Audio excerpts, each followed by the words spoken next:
오늘의 주요 뉴스입니다. 울산 지역 일부 병원에서 장세척제로는 사용이 금지된 인산 나트륨제를 여전히 사용하는 것으로 드러났습니다. 오는 4.11 총선에서 북구는 보수와 진보 대결 속에 야권 단일화가 최대 관건으로 부각되고 있습니다. 새해 설계, 울주군은 농촌 지역의 낙후된 교육 여건을 개선해서 명품 교육도시 건설에 주력하겠다는 구상입니다. 최근 많은 사람들이 찾고 있는 영양제도 무턱대고 먹었다가는 오히려 독이 될 수 있다고 합니다. 여러분 안녕하십니까? 1월 9일 월요일 UBC 굿모닝 울산입니다. 울산 지역은 오늘 고기압 영향으로 맑겠습니다. 아침 최저 기온은 0도, 낮 최고 기온은 9도로 예년과 비슷한 날씨가 예상됩니다. 내일도 맑고 아침 최저 영하 2도, 낮 최고 9도의 기온 분포를 보이겠습니다. 울산 지역은 지난 5일부터 닷새 연속 건조주의보가 내려져 있고 모레 낮부터는 추워진다고 울산기상대는 밝혔습니다. 대장 내시경을 하기 전에 장세척을 위해서 미리 약을 먹게 되는데요. 일부 병원에서 사용이 금지된 인산 나트륨제를 여전히 사용하고 있는 사실이 UBC 취재 결과 확인됐습니다. 김규태 기자가 취재했습니다. 대장 내시경을 받기로 한 58살 방진환 씨는 병원에서 장세척제를 받고는 깜짝 놀랐습니다. 신장병 유발 위험 때문에 식품의약품 안전청이 사용을 금지한 인산 나트륨제였기 때문입니다. 이거 만 55세 이상 되면 먹으면 안 된다고 내한테 얘기한 적이 없잖아. 내가 그러니까 우리 아버지도 72인데 얼마 전에 했다. 이렇게 내한테 별명을 하더라고요. 대한신장학회는 인산 나트륨제로 인해 급성 신장 손상, 전해질 불균형, 심하면 만성 신장 질환이나 심부전증 등을 일으킬 수 있다고 밝혔습니다.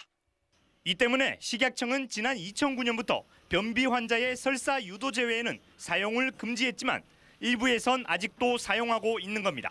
이거 왜 사용을 가루약은 안 쓰는 거죠? 4리터하고 2리터 먹기 자체가 불편하다는 거예요. 식약청은 지난달 26일 설사 유도제로만 사용하도록 또다시 공문을 보냈지만 보건당국조차도 소극적입니다. 부작용 유발할 수 있으니까 이제 다제자 이런 거지 완전 금지시킨 게 아직 아니라서 그래서 뭐 이게 문제되고 이런 건 아닙니다. 때문에 얼마나 많은 병의원에서 인산 나트륨제를 사용하고 있는지조차 알 수 없어 보건당국의 실태조사와 대책 마련이 시급하다는 지적입니다. UBC 뉴스 김규태입니다.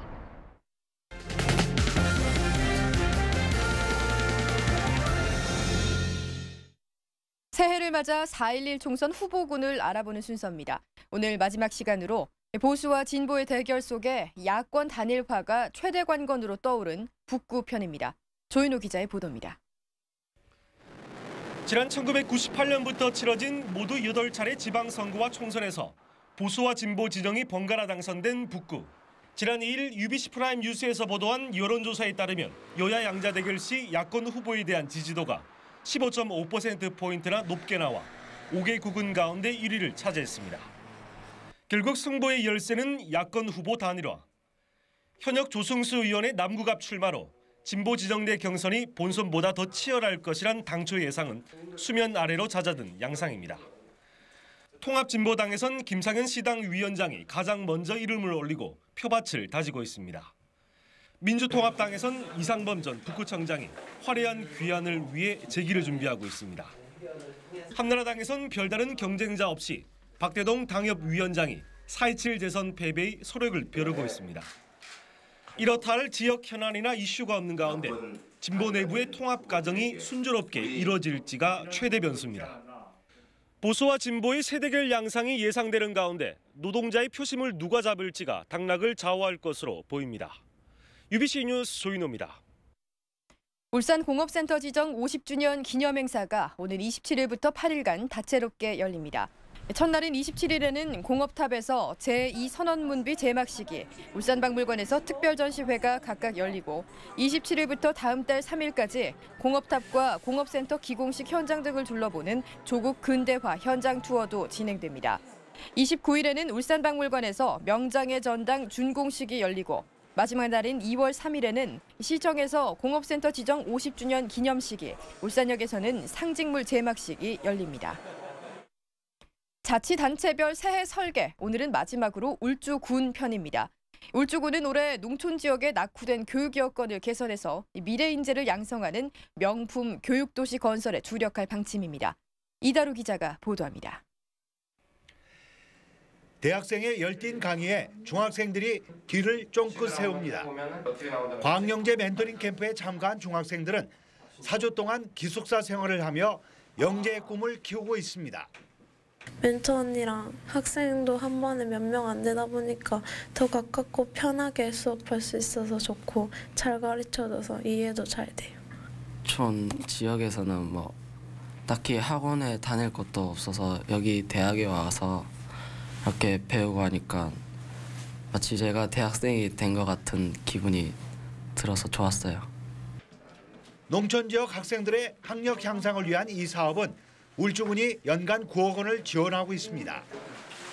이 밖에도 범소 도서관과 군립 도서관을 신축해 복합문화 공간으로 활용하고 평생학습 도시 만들기에도 박차를 가하고 있습니다.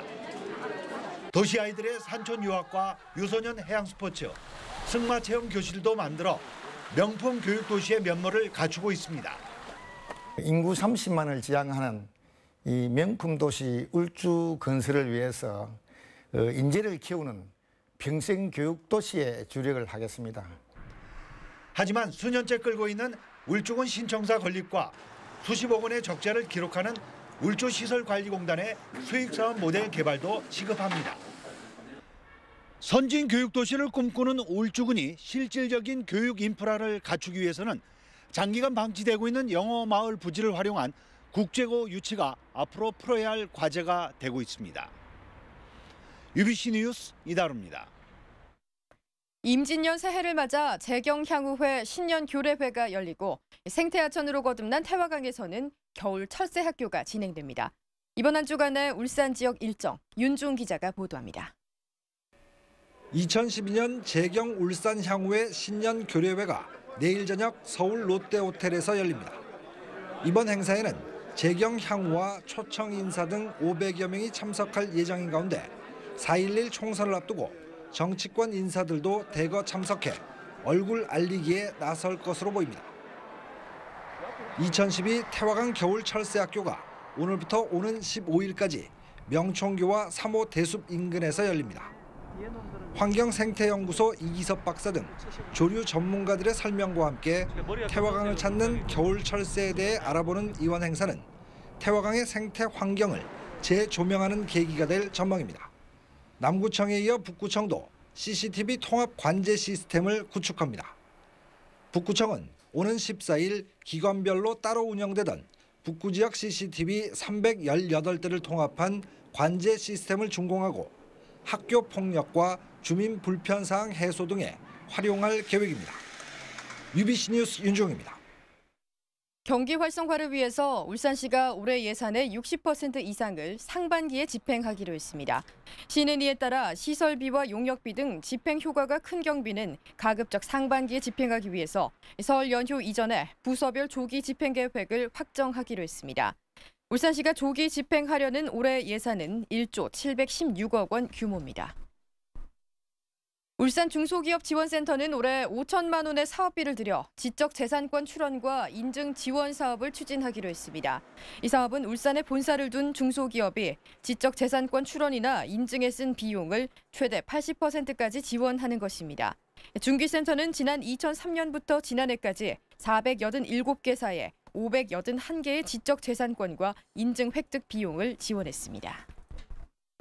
지난해 손상이 심한 화폐를 새 돈으로 바꿔준 금액은 2,571만 원으로 1년 전보다 72.7%가 늘어났습니다. 한국은행 울산본부에 따르면 교환해준 돈은 만 원권이 57.6%로 가장 많았고 5만 원권 34.4%, 5천 원권 3.7%, 1천 원권 4.3% 등으로 나타났습니다. 이처럼 화폐 훼손 금액이 급증한 것은 5만 원권 교환이 늘었기 때문으로 습기로 인한 부패와 화재로 불에 탄 경우가 60%를 차지했습니다. 우리나라는 영양제 공화국이라고 해도 과언이 아닌데요. 하지만 영양제도 무턱대고 먹었다가는 오히려 독이 될 수 있습니다. 건강백세 성경희 기상캐스터입니다. 영양제는 비타민과 미네랄 제제 등 체내에서 합성되지 않는 영양소를 보충해 줍니다. 때문에 많은 분들이 건강을 위해 영양제 한두 개씩은 복용하고 있는데요.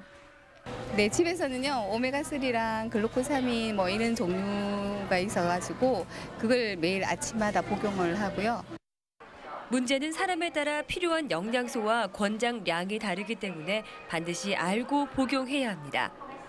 가장 문제가 되는 철분의 경우 성인 남성은 10mg 이하, 청소년은 10에서 20mg, 임신부는 20에서 45mg 등 권장량이 다른데 이를 무시하고 과다하게 복용하면 심장병이나 당뇨병이 악화될 수 있습니다. 종합 비타민과 항산화제를 함께 복용해도 졸도나 간독성, 설사나 속쓰림 등의 부작용이 나타날 수 있습니다. 궁합이 맞지 않는 영양소도 있습니다. 칼슘제는 그 성분 자체가 흡수가 잘 안 되기 때문에 다른 약제, 어떤 철분제라든지 아니면 아미노산 제제, 무기질 이런 것들을 같이 쓰게 되면은 더 이게 흡수도가 떨어진다고 볼 수 있습니다. 서로 시너지 효과를 내는 영양소도 있는데요. 대표적으로 철분이나 비타민 E는 비타민 C와 함께, 칼슘은 비타민 D와 함께 섭취하면 좋습니다. 계절에 따라 필요한 영양소도 달라집니다. 요즘 같은 동절기에는 칼슘이나 글루코사민, 오메가3 지방산 등을 보충해주면 좋습니다. 영양제, 알고 먹으면 더욱더 건강해집니다. 건강백세 성경입니다. 시내버스에 이어 올해부터 시내버스 정류장에서도 인터넷을 즐길 수 있게 될 전망입니다. 울산시는 KT, SK 측과 협의해서 이르면 상반기부터 버스 정류장에 무선 인터넷 서비스망을 마련하기로 했다고 밝혔습니다. 울산시는 앞서 지난해 9월 시내버스 안에서 무선 인터넷 서비스를 무료로 이용할 수 있도록 KT와 협정을 맺었습니다. 22km에 이르는 북구 자전거 도로가 완성됐습니다. 북구청은 15억 원의 예산을 들여 마지막 미개설 구간이었던 동천 주변 1.4km의 자전거 도로를 최근 완공했다고 밝혔습니다. 이로써 북구 자전거 도로는 북구 중산동 속심이보에서 명촌동 내황교까지 22km 전체가 연결됐습니다. 올해부터 대중교통의 날과 자전거 이용의 날이 통합 운영됩니다. 울산시는 매월 4번째 월요일인 대중교통 이용의 날과 매월 22일인 자전거 이용의 날을 합쳐서 올해부터 매월 22일을 버스 자전거 이용의 날로 운영한다고 밝혔습니다. 남구청이 시각장애인들의 납세 편의를 위해서 지방세 고지서와 함께 점자로 제작한 납세 안내문을 발송하기로 했습니다. 남구는 이달에 고지되는 등록 면허세부터 점자 안내문을 적용해 정기분 고지서 전체로 서비스를 확대할 계획입니다.